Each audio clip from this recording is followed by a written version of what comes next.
They've only gone and done it again, haven't they? Viltrox have dropped another lens onto the marketplace that is, quite simply put, brilliant, excellent, phenomenal, sick, slaps, rad, exquisite, dependable, capable, fast, sturdy, sharp, and budget friendly. But there is just one thing I don't quite get about this lens. You see, they've labelled it as a pro lens. Now, I've been in a really fortunate position to test out a lot of Viltrox lenses. I'm actually currently filming this on the 24 F1.8, but I've never thought for one moment, this lens is good, but only if it said pro, it would feel more pro. So why has this lens been given the pro treatment? Well, I think it might actually have to do with the aperture. You see, every lens I've tested out from Viltrox, the aperture always starts at f1.8, but with this lens, it doesn't start at that. It doesn't even start at f1.4. This lens will step down all the way to f1.2.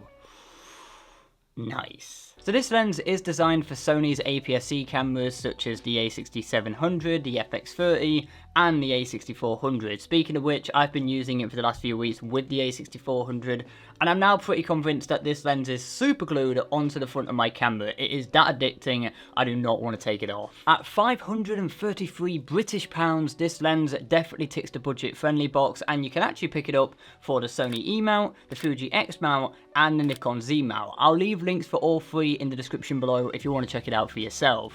Let's kick things off today by looking at the build quality and the specs from this lens, starting with the aperture range, which starts at f1.2 and goes all the way up to f16. It's fully weather sealed, features a USB port on the back for firmware updates, has a 77mm filter thread mount on the front, it has an aperture control ring that can be clicked or declicked, an autofocus, the manual focus switch, a custom button, and a lovely smooth focus ring. If you're one of the unfortunate sods who's ever checked, I don't know if I can say that, if you've ever checked out any of my other previous Viltrox lens reviews, then what I'm about to say might sound a bit similar. It might sound like a repeat. The Viltrox 75mm F1.2 features a nice premium build made of plastics, metals, and of course a bit of glass in the middle. Coming in at 675 grams, it feels quite heavy, but not too heavy in the hand. It feels like a nice sturdy, well-built lens, and with that premium feel comes some premium features. You get an aperture ring, a common trait in a lot of Viltrox lenses. This one is declickable, making it ideal for video shooters. The focus ring is nice and smooth. It's not completely linear like some of the G Masters, but it does do pretty well. And the great thing for me is the weather sealing gasket that they have put on the back of the lens, which just gives you that peace of mind if you're ever going to be shooting in that typical British weather. It also has a Type-C connection on the back of the lens, which I will big up Viltrox for, as they do update their lens firmware if required to make certain improvements. If you're going to pair this lens with something like the FX30 or the A6700, then it's going to do an incredible job. Despite not getting hands on with those cameras myself, I know it's going to be incredible because it has absolutely delivered when I've paired it with the A6400. And that now brings us on really nicely to the image quality from this lens, which is on another level. I have really enjoyed going out and shooting street photography with this lens. How the backgrounds just melt away and make your subjects pop is just, it's something else. This lens is also razor sharp. I thought at f1.2 it would be a tad soft in the center, but far from it. Even in the corners, whilst wide open at f1.2, things are pretty sharp, and open that up to f1.8, things get even sharper. There is some vignetting when you're wide open at f1.2, and unfortunately at the time of recording this there is no lens profile in Adobe Lightroom for this lens. However, there is one for the Fuji version, and I actually tried that on one of my Sony images and that cleared up the vignetting pretty nicely. So maybe that's a workaround for us. From seeing some other creators' videos about this lens, I feel like the 75mm is being labelled as a portrait only lens, and I tried shooting some portraits with it, and whilst it's not my area of expertise, even I was able to take some absolutely phenomenal images with it. If anything, the lens did most of the work, I was just there to click. And if portrait photography is your game, then this lens, to be fair, should be a serious contender for being in your camera bag. However, this lens is pretty versatile. I know for a fact that you can shoot car photography with it, do some product photography with it, street photography for sure, but there is just one thing I want to mention a little bit later on about the focal length of this lens, because I feel like in some situations it's a little bit too tight. Before getting getting hands-on with this lens, I was curious on how the autofocus would be for both photography and video, especially when wide open at f1.2. When it came to photography, when in tandem with the Sony A6400, focus was pretty snappy. I don't think it's as fast as some of the previous Viltrox lenses I've tested out, but we're talking fractions slower. I noticed little in the way of hunting even when wide open at f1.2, making it a pretty reliable system. So how about video autofocus? And this is where I think things are let down a little bit. Alright, I know I'm supposed to be doing an autofocus test here, but I'm just trying to look at the monitor, and even from here, from this distance that I'm standing away from the camera, I know it looks good. Look how that's just melted away. Oh, if you have a lav mic and you want to do a bit of talking head like this, you just want to get really creamy backgrounds, then this is your cream maker. That doesn't sound right. Let's get on with the autofocus test. So what we're going to do now is a ducking in and out of frame kind of test. So I'm going to squat up and down to see how fast the camera focuses on me from the background and vice versa. Let's begin. Down. Up. Oh, it's a little bit slow on the background, I think. Down, give it a moment. I think it is struggling on focusing on the background a little bit. Okay, I think the camera is a little bit slow to respond to change to the background. I have got this set on fast and responsive on the A6400, so this is the fastest it should be, but maybe it's because of the distance, I'm unsure, so I'll do it a little bit further back to give it another chance. Once I stepped further back from the camera and redid these tests, I noticed a dramatic shift in autofocus performance. This time the lens was able to transition a lot more smoothly and quickly to the background, to the subject, and vice versa. When it comes to tracking subjects that are moving around the frame, this is where we do see the lens starting to struggle. It does a bit of hunting and occasionally misses focus, but always gets to focus back onto the subject. I've been doing all these autofocus tests at f1.2 because I wanted to see how the video autofocus performs at its shallowest aperture, because it is super shallow, and I thought this would be a pretty good challenge to see how the camera, how the lens can keep up trying to focus on the subject as they move around the frame.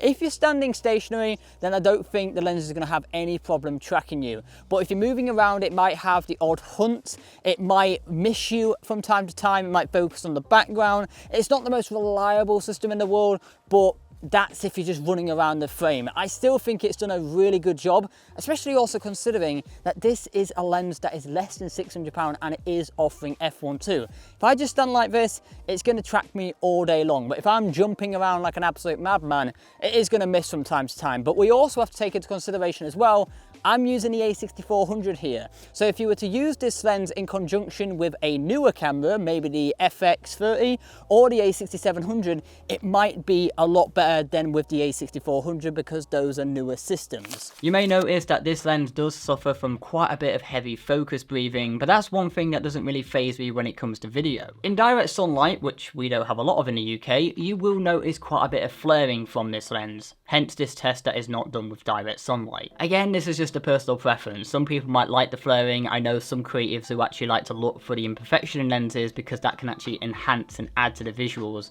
of what they are creating. But I can understand other people might not be as keen, and in those scenarios you could just pop on the lens hub, which is going to do a really good job at reducing that flaring. So now I'd like to discuss something that I brought up earlier, and that is the focal length of this lens. This 75mm, when you put it on an APS-C camera, is actually not the equivalent of a 75mm, it's the equivalent of approximately 112mm. When I was out doing some street photography with this lens, there were a few occasions where I was way too close to my subject and couldn't back up in time to get my desired framing, which meant I missed out on some of the shots. However, when I got everything right, the results really do speak for themselves. So whilst I do recommend this lens, and whilst I think it is a lot of fun for street photography, I think that is just something that you have to bear in mind. Now, the reason I bring this up is because I think, and it hurts me to say this a little bit, I think this lens works, I'm talking slightly, ever so slightly better in controlled environments, when you are shooting something that you have control over, maybe cars or portraits. I'll still stand by what I said earlier, this is more than a portrait lens. However,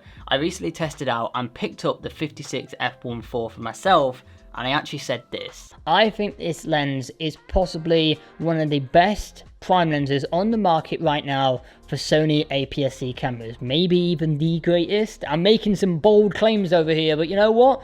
I'm going to stick to them until I'm proven otherwise with a different lens. I thought this lens would be the one to change my thoughts on the 56 f1.4, and I thought today would be crowning a new prime king for APS-C cameras.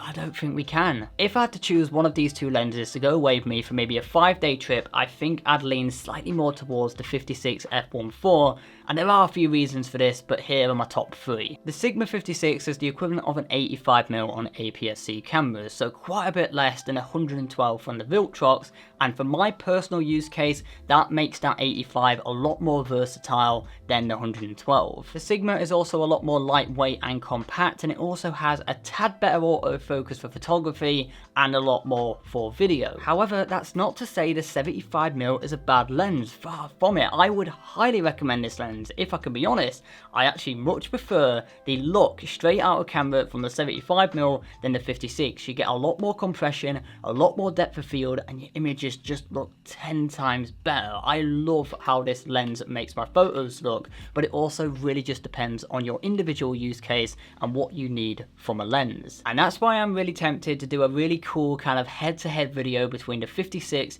and the 75 to actually give each of them a point for each round and see which one comes out on top. If that's something you're interested in or something you want to see, please let me know in the comment section below, and I will definitely get on to making that. Viltrox are continuing to make absolutely incredible lenses and are demonstrating why they are one of the top third-party lens manufacturers for mirrorless systems. This lens is a prime example of that.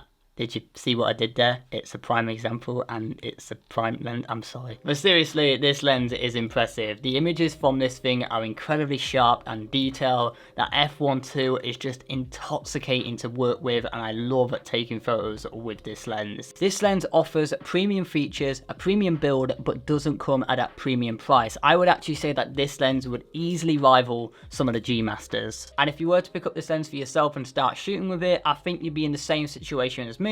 It'd be permanently glued to the front of your camera and you wouldn't ever want to take it off. And that's where I'm going to be leaving the review part of today's video. If I've missed anything or you got any further questions about this lens, let me know in the comment section below. But I think the last thing we should do today is have a look for the hashtag curtispadley and see what you guys are creating. Opening things up today, we've got this beautiful shot of York Minster by Jack Photos, one of my favourite compositions in the city of York, and I love that you've got a lot of light on the York Minster, but then the shadows in the street is quite a nice contrast, and you got it quite quiet as well. I love the symmetry of this photo here by Captured by Tim.